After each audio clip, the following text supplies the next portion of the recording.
गामी इस्तेमाल देखा।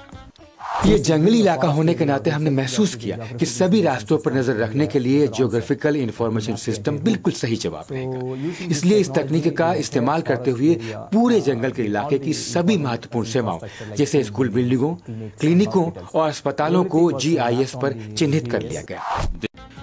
भारत की उपलब्धियों की सूची में ये एक और नायाब तमगा था। क्या कोई कल्पना कर सकता है कि भारत के सुदूर गांवों में आज भी बिजली नहीं पहुंची है, किसी ने रेडियो या टेलीविजन नहीं देखा है या रेल की पटरियों की आवाज नहीं सुनी है। ये आधुनिक सुख सुविधाएं भले ही अभी वहां नहीं पहुंची हैं, लेकिन इलेक्ट्रॉनिक वोटिंग मशीन यानी EVM निश्चित रूप से वहां पहुंच चुकी है। 2004 के आम चुनाव पूरे विश्व में भले न हो, भारत की चुनाव व्यवस्था के इतिहास में सबसे अनोखे रहे हैं। भारत ने पूरे देश में पहली बार इलेक्ट्रॉनिक वोटिंग मशीन का इस्तेमाल देखा। 10,70,000 EVMs का इस्तेमाल 7 लाख पोलिंग स्टेशंस पर किया गया। ज्यादातर चुनाव नतीजे एक दिन से भी कम समय में घोषित कर दिए गए। भारत में EVM का इस्तेमाल कोई छोटी मोटी कामयाबी नहीं है। देश के चुनावी ताज में यह कामयाबी एक रत्न की तरह स्थापित हुई है।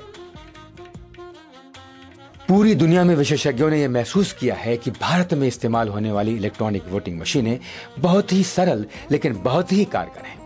एक EVM की कीमत $200 से भी कम है। इसकी जो सबसे खास बात है वो है इसका बहुत ही आसान इस्तेमाल। इनका रखरखाव बहुत ही आसान है।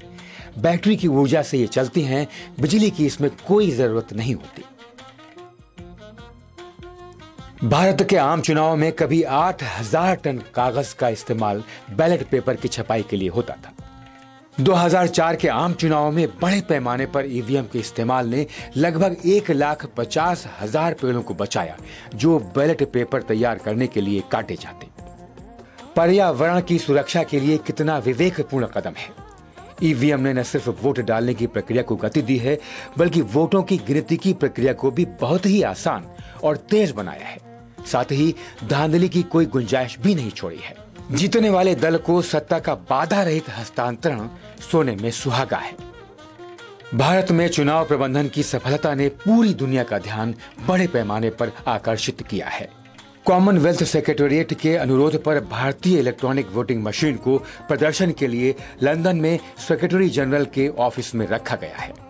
दुनिया के सबसे बड़े लोकतंत्र से आगे बढ़कर दुनिया के सबसे महान लोकतंत्र बनने की भारत की सोच हमेशा से रही है और रहेगी। भारत का कारवां सही रास्ते पर चल पड़ा है।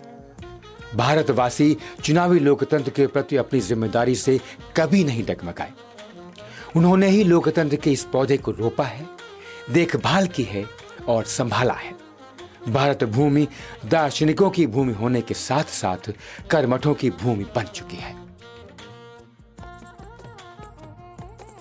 आने वाले चुनाव में भारतवासी नए नजरिए, नई उम्मीदों और नए ख्वाबों के साथ खुद तय करेंगे कि वो कौन हैं, कहां जाना चाहते हैं और उन्हें कौन ले जाएगा।